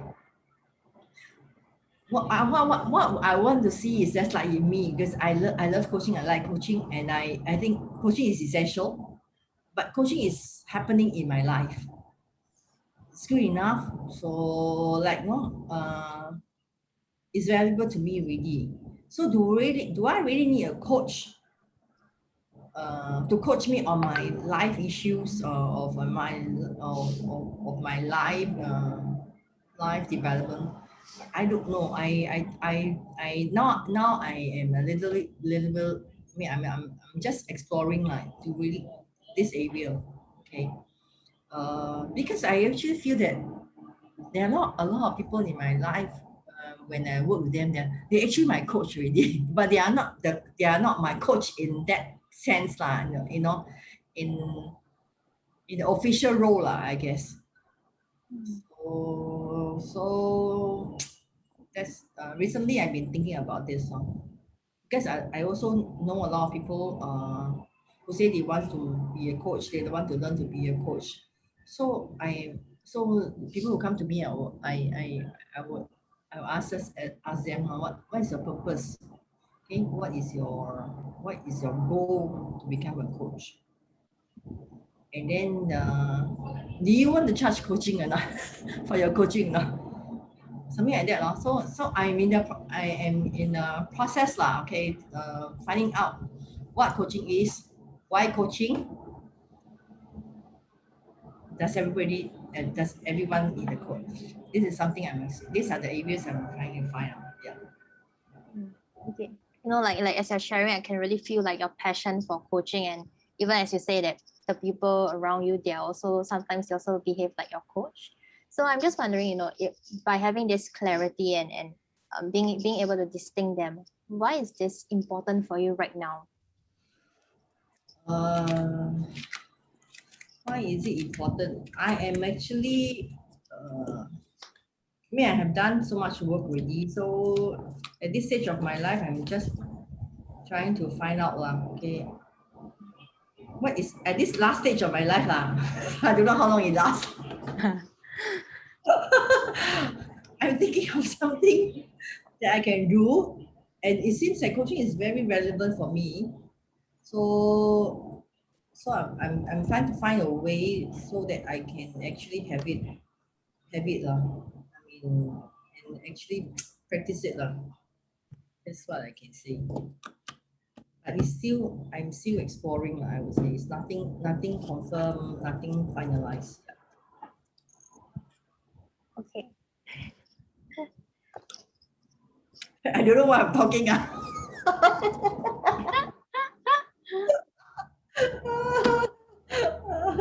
It just come to my mind. Yeah.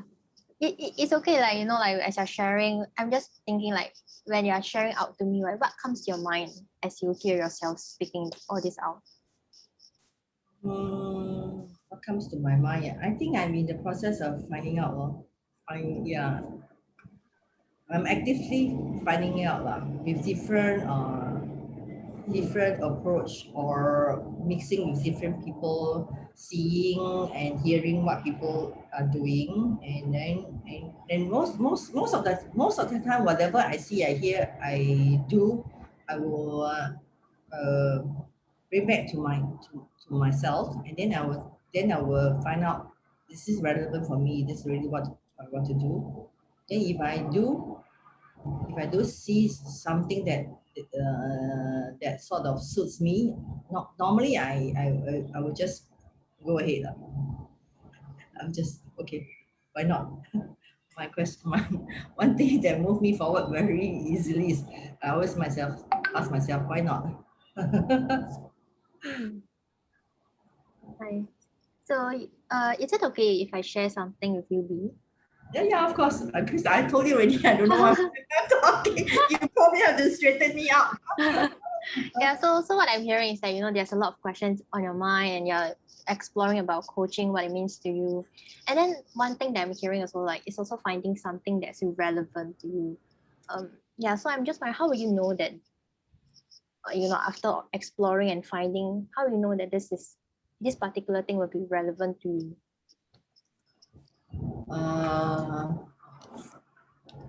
How do I find out whether this is relevant or not? Actually, I don't know until it is. Yeah. So for me, is that if it's something that I'm curious, like in a way, okay, that I would like to find out more, I normally just will just go ahead and just do it. I mean, like Nike stuff, fan, okay. I will just do it, and then I will see how long. And I think there's one thing I know myself very well is that I'm not afraid to give up. Yeah. If I find it's not what I want, I would just tell myself stop doing it. Okay, let's pause there. Well done, well done. Let's give a round of applause to Celeste and B. Now I'm going So to sorry, I don't know what I'm thinking. Oh, thanks for sharing. Thanks for sharing. Please just come out. Okay, now we're gonna see something very, very interesting. Okay, now we're not gonna comment anything first. I'm gonna allow Joanne now to mentor Celeste on on her listening skills in this aspect. Okay, so Joanne has about 5 to 7 minutes. Whenever Joanne's ready, she can begin. Okay, Celeste, how do you feel about the coaching session with Steve? Very nervous. Very nervous. Actually, in the aspect of listening skills, which you actually want to refine, the emphasis and also the values, how do you feel that you have done so far? I think in my mind, like when I was hearing B, like she emphasized on a few words, but after that she jumped and then she emphasized on different things. So I wasn't sure which to pick up. Yeah, which is something that is a common theme that I have issues with as well. Yeah, so I like when I ask a question or like when I pick up certain things that I think she emphasized on, but then after I ask the question in my mind, I'm like, did I ask the correct question? Because I hear like a drop in her tone as well. So I lost presence up immediately after I asked the question. I do notice that you see that she has been repeating this word about coaching, you know, the need for coaching, the importance of coaching. You have picked up, but because the question is jumping all over and that the tone a little bit changed in between. Because you notice that, I'm curious to know what is holding you back for reflecting to her. Because you did share an observation with her that, oh, you got many questions. How do you know that it's relevant? So how do you think you can I would say that what is holding you back to convey to her?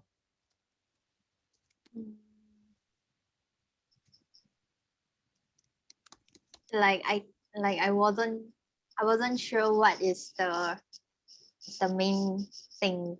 Yeah. So in your mind, you were probably thinking. Yes. And what happened if you say, what happened if you reflect to her that B, I observed that you mentioned about this, the need for coaching, why people do coaching, and you mentioned quite a number of times. And at that certain point, I do find that your voice will change, that, you know, you seem to be thinking. So what will happen if you were to give her such reflection?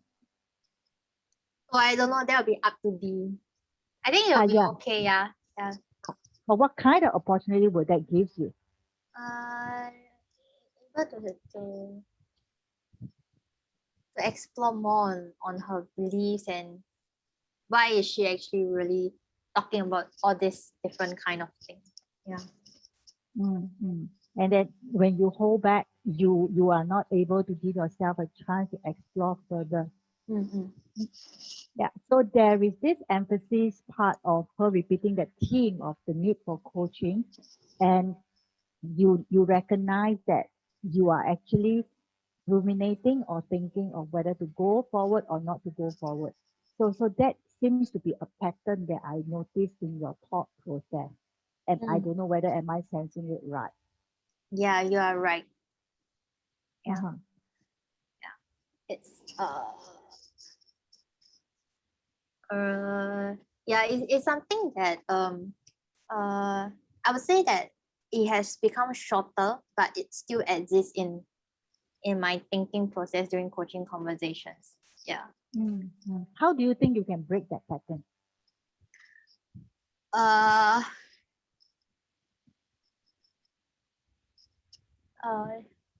just ask. Follow me, just do it. Just do it, her Nike face. Yeah, the Just do Nike it. fan. But I'm also curious that in your mind, is there a judge inside you that if you were to ask that question, maybe you feel that you'll be judged? I do not know whether is that persona exists or not. Yeah, there's many persona in my mind. Yeah, and I think it's also because like I'm trying to be, how should I say,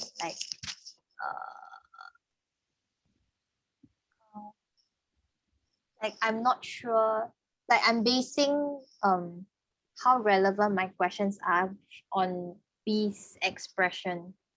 So and also like, yeah, so maybe I'm over reading it, so that's why like there'll be times where I feel like, oh, maybe I asked the wrong question, so it affects the next minute or so.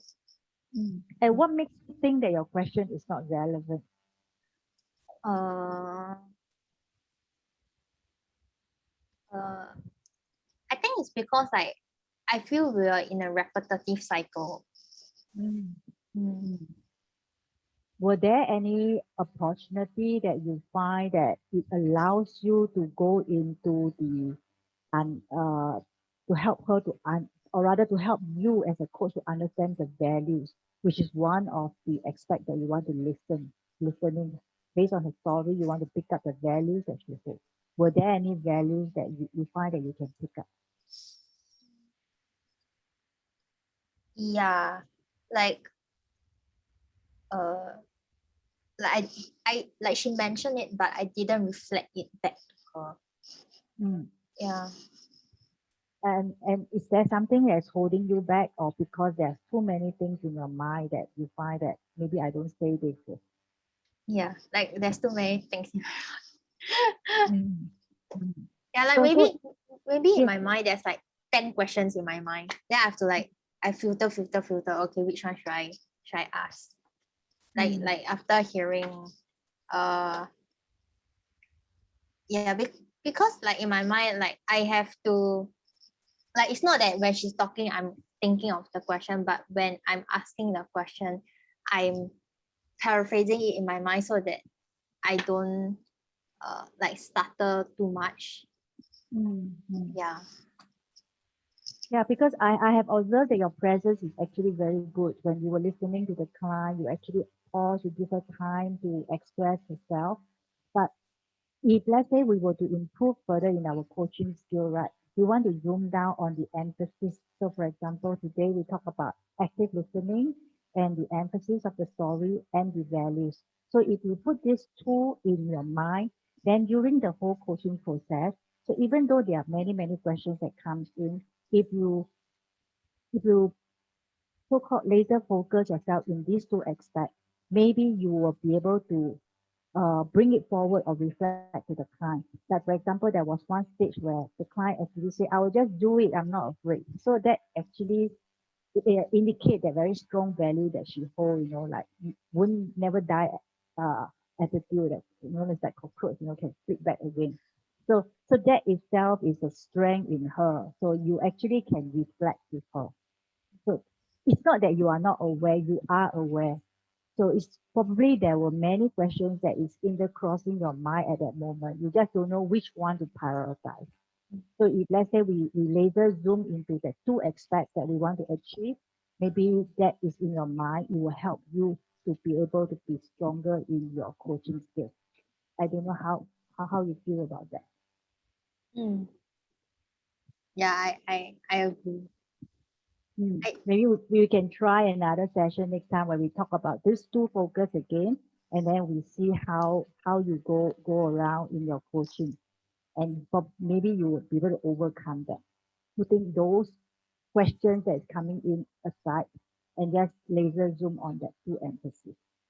Mm. Okay, teacher, can you come back? I was waiting for that to happen. Yeah. Oh, so really, really well done. Now let's first hear from a few different parts, and then we go deeper. Let's hear first from the coachee, no, the mentee, which is Celeste. Your experience with Joanne as the mentor. Did she help you to point out areas of improvement in terms of your listening skills? Yeah. Okay. Are you feeling nervous? Yeah. Okay. So, are there areas that you feel that that you enjoy the most? Which area do you feel enjoy the most? With Joanne. Yeah. What I like is like she shared her observations with me. And she also point out that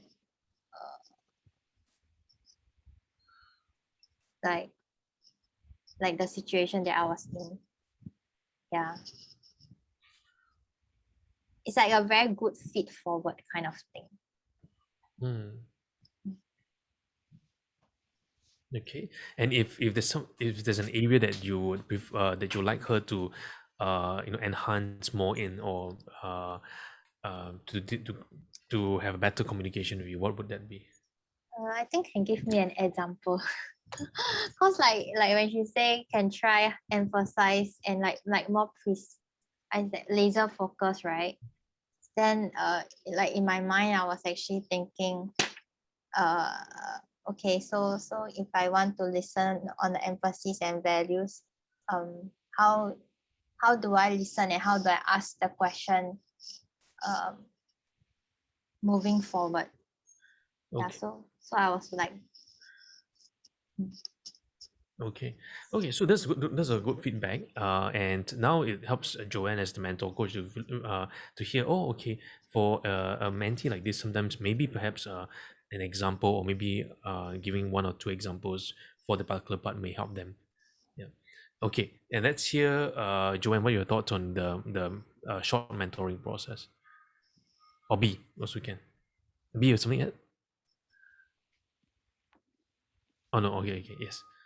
Yeah, I plan to actually share a little bit more, but I'm not sure about the time that when I talk about the focus, because the client actually talked a lot about why the need for coaching, but yet on the other hand, she says that I find that coaching is very meaningful, and this is something that I want to move forward in my last stage of life. So there is that already the anchoring in her thoughts, how she wants to move forward. Yes, she's also challenging why people need coaching. Why do you need a coach?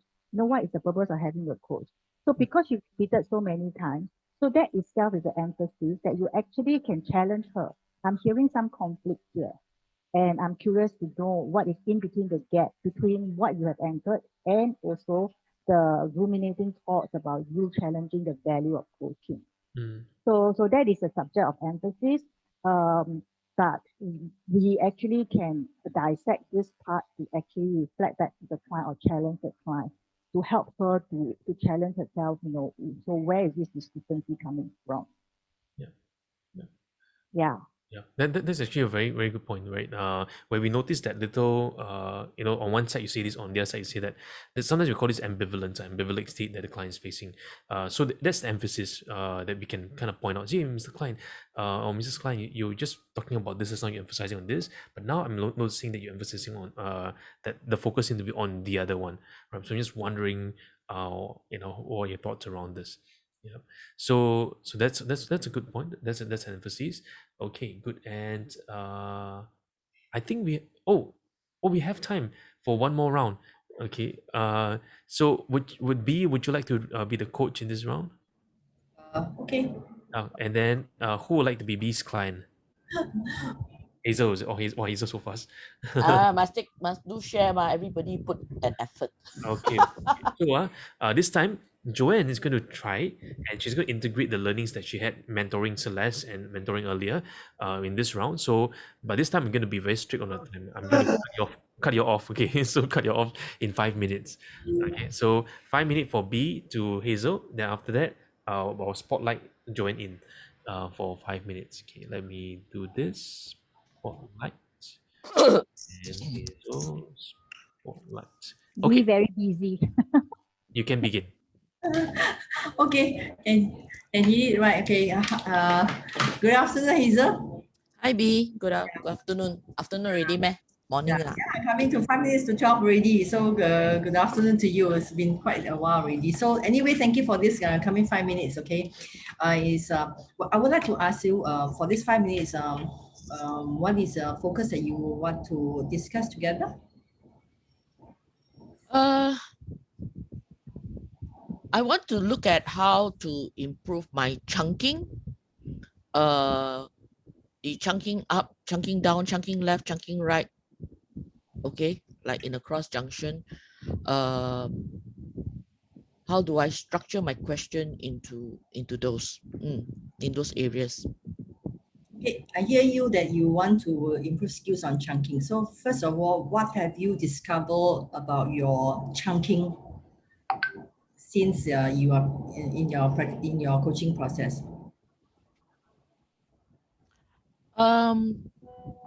What basically I do is I actually try to see what, when the client requested for a topic to be discussed for that particular session, I would try to look into, is there more to just the topic?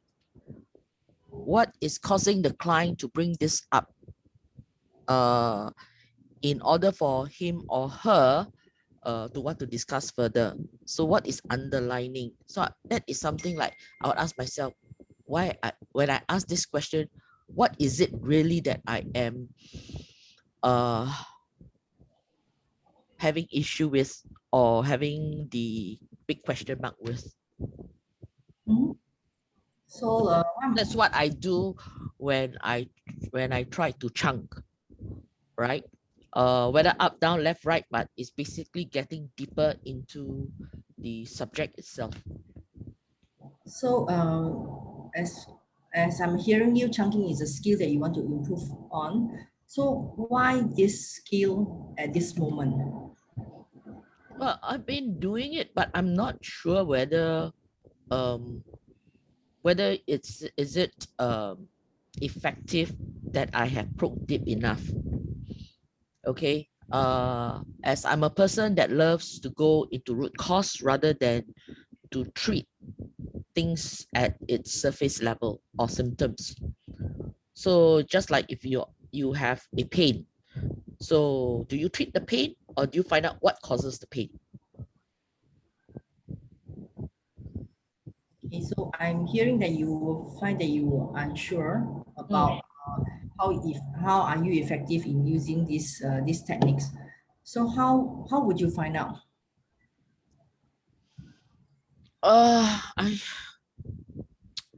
One of the ways is bring up my courage and try to do more coaching and get feedback with peers, so that I can do some reflection, right? Because when I'm doing coaching, it is not me that I'm focusing on, it's more of the client. So as such, I may not be able to see the other side, because no doubt I can multitask, but I have when I multitask, basically I'm not so present. Okay, at the start of this conversation, this conversation, I noticed, if I may share, okay, that there's a very short movement of like heavy breathing, a little heavy breathing. I'm not sure whether you notice or not. So I'm just a little bit curious. So because I asked you, how would you know you are effective or not? So I saw this, okay, in you. Maybe you see it. So I'm not sure. I'm just sharing this observation. May I know what is it about? Okay. I may have that behavior, and that you brought up, and I think it's because I am trying to analyze your questions as in the way that, because I've not think of it that way, and as such, I like taking in more oxygen. Maybe I can process faster. Oh, yes, I mean, if you see yourself, if you have chance to see yourself in the mirror, you say that you analyze a lot. Yeah, it's because your eyes. People say that you look at one corner, so realize. So because I also see this is quite something that you there's a connection, but I'm not quite sure I'm right or wrong. Because you like to go to the root cause of what is happening, so that you can sort of resolve or solve at the root cause. So how is this related to your thinking behavior, the analytical behavior of your thoughts? Okay, so let's pause there. Great job, great job. Now we're going to Associate very well. very nice. Yeah. I think there is a significant improvement in that B's the way he coach a client. There were pause, there was the timely reflection, and that reflection you didn't become very worthy. Okay, I'm supposed to give feedback, right? I just want to go back to what you intend to achieve, which is the spoken and the belief, right? How do you feel in this that 5 minutes of coaching on Hazel? In terms of discovering yourself, what you understand about what has been spoken.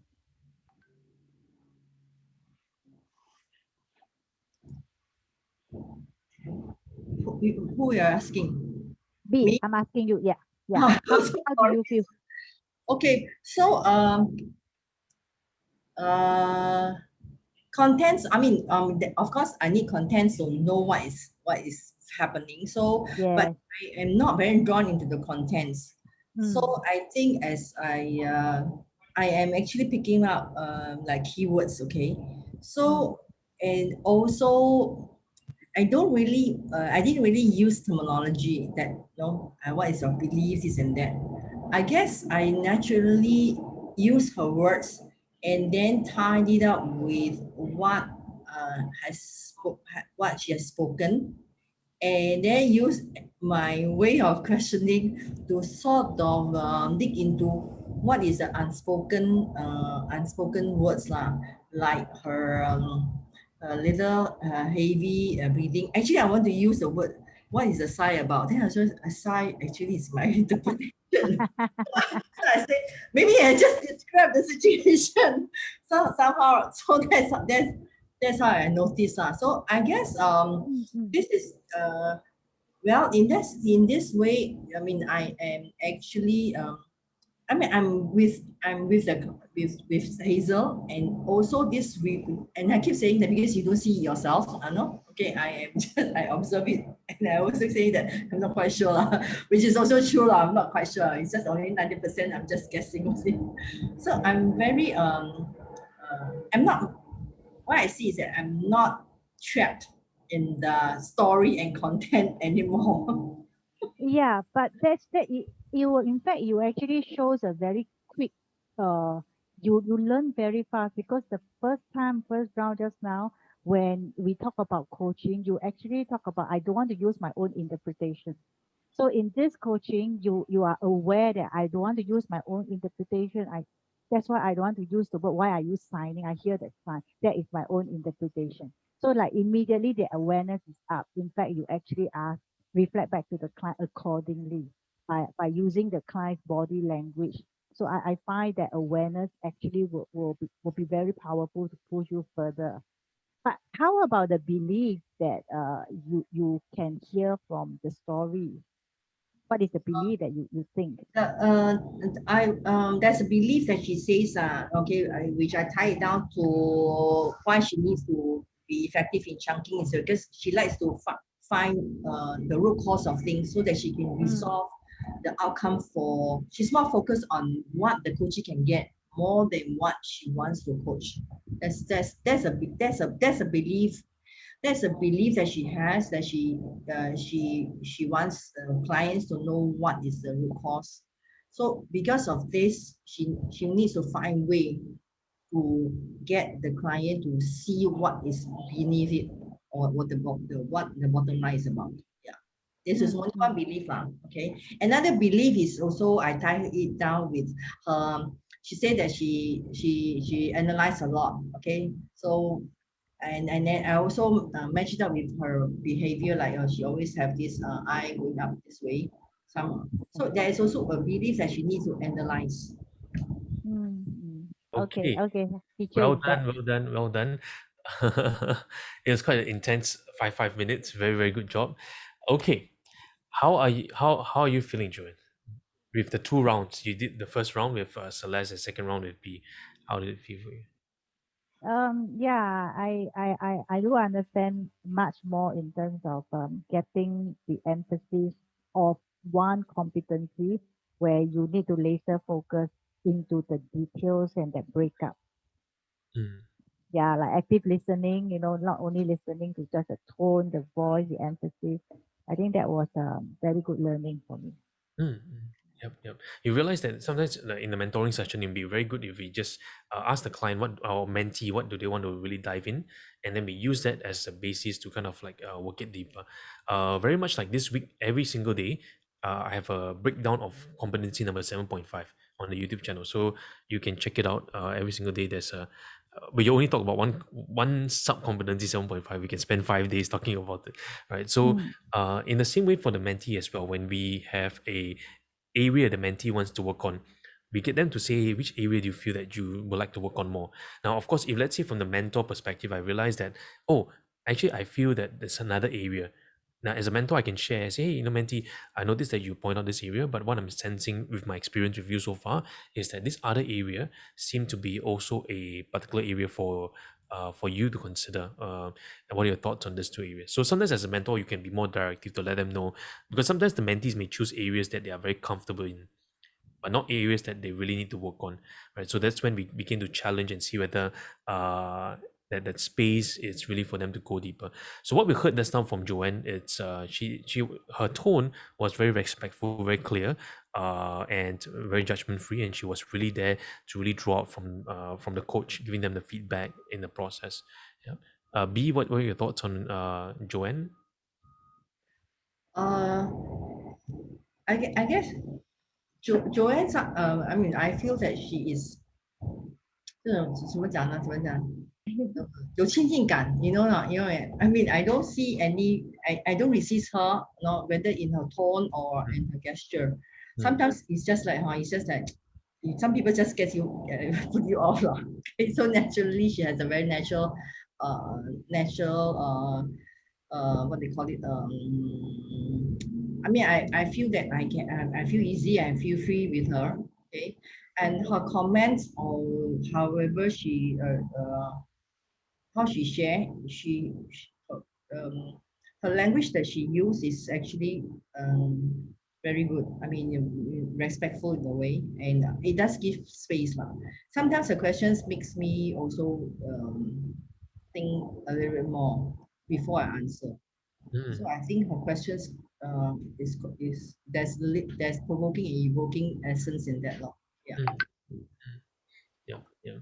Okay, so very good. Actually, very good for we've seen today that how Joanne was able to use some of those things in the conversation to reflect back on the listening. Now, one thing that you can try to do moving from this week is because we have so many elements of the listening process and the spoken, unspoken, so many different components, is to try to practice a whole variety. So let's say I know Joanne today chose something that she's probably less familiar with, which is the tonality. And because content context usually is quite simple. If you listen enough, really, you kind of can sense it. But it's really listening beyond that. Things like the stories, the metaphors the client tells, or even the intonation, the variety of the tones that the client's presenting. Those would be very, very useful, right? So these are some areas that for all of us, you can take it back and see how to further enhance and improve. And the second part is actually the unspoken one, which actually requires a little bit more practice. Unspoken one, you have a lot more behaviors. One of the things I like to do is I watch, sometimes we watch YouTube videos, or maybe watch newscasters, or maybe watch maybe the government give announcement. You can see the body language very, very obvious. Yeah, like yesterday, when Lee Hsien Loong, when Lee Hsien Loong chose to wear pink color, pink shirt, pink tie, everything pink, then was very interesting combination. Right? Usually people don't choose pink and pink and pink. Everything pink is very strange. So then I wonder, is there a outfit dresser that dressed him up like that, or is it the wife that dressed him up like that, or is it something else? Yeah. Then also you notice, right, how whenever he's saying something, maybe an important point, he will take up his cup, then sip a bit. Right? So sometimes the sipping of the cup or whichever are not really because he's thirsty, but sometimes it's because of a certain anxiety on the inside, or certain nuance that he wants to portray. That's why there's this drinking. Then if you compare his style with other leaders from around the world, and you notice their body language, how they move, very, very interesting as well. Yeah. Then how do we know? Like, for example, let's say who is the one in power? When we look at the panelists, when a panel is on the stage, right? Do they tend to tilt one side and then focus the direction to the person, or do they tilt one side and then incline towards that? So a lot of the body language movement as well.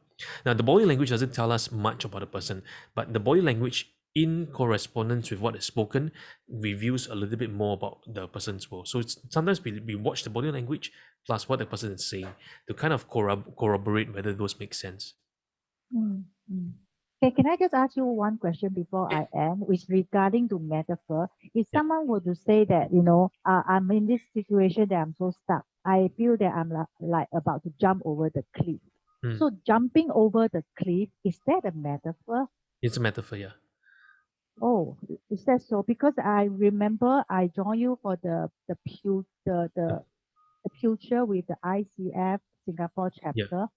So there was one MCC in the group, and when he actually explained this, I actually mentioned about this metaphor, and he was very quick to correct me, or Joanne, that is not a metaphor. This is talking about my state of mind going to jump over a cliff. So I was just trying to picture the differences between a metaphor and people describing a state. Okay, so metaphors. Okay, so maybe that the MCC is not learned enough, or maybe he's not learned the definition of metaphors. Metaphors, in the definition of from the research base, educational base, it's the expression, the very verbal expression of something, right, of a meaning of a story. So I can use that. I can even say that my life is like McDonald's. Okay, I can call it. I mean, specifically, I can call it. That's an analogy, typography, simile, right? I'm as tall as a giraffe, a simile, right? But all these are metaphoric expressions. They are what we call isomorphic metaphors, or homomorphic metaphors, or naturalistic metaphors, or conversation metaphors. There are different types of metaphors. They're all cut under one large ambit of metaphors. Now, metaphors also sometimes may not be just jumping over the wall. Metaphors can be, well, I feel like going for a walk later. I feel like going for a walk later is a metaphor expression of something on the inside of me. Maybe I'm feeling very stressed out. So the metaphoric expression is, I want to go for a walk later. So what people think of metaphors is usually like, oh, I'm like a frog, I'm like jumping over the wall. But they think that that's usually metaphor. No, actually sometimes metaphors come in a naturalistic manner by saying like, oh, I would like to go for a run later. But actually, I want to go for a run later. It's not really I want to go for a run. I want to go for a run later because I want to kind of ease my anxiety, or maybe ease my stress level. So whatever it's a metaphor expression of the hidden meanings, those are metaphors. Okay. Thank you.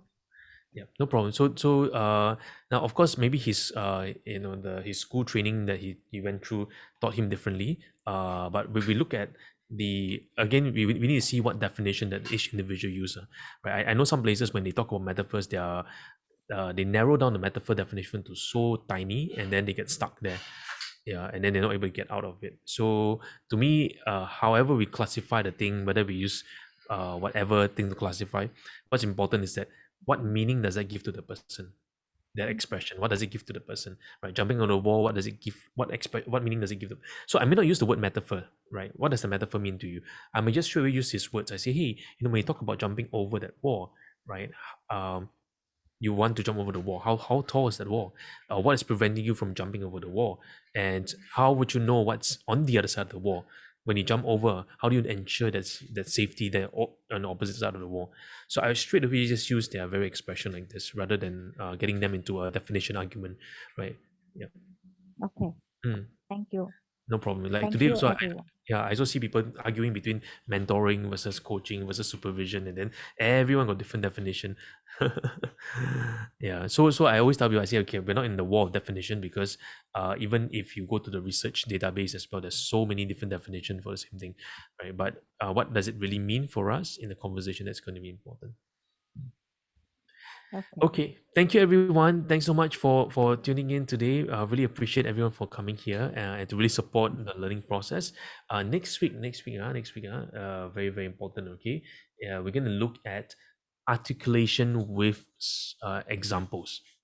So actually it ties in very nice with actually what Celeste wanted from Joanne today, right? Which is to articulate with specific examples what is observed, what is the developmental need as well, right? So we are layering on all those different competencies, then we will pair them up nicely together. Okay.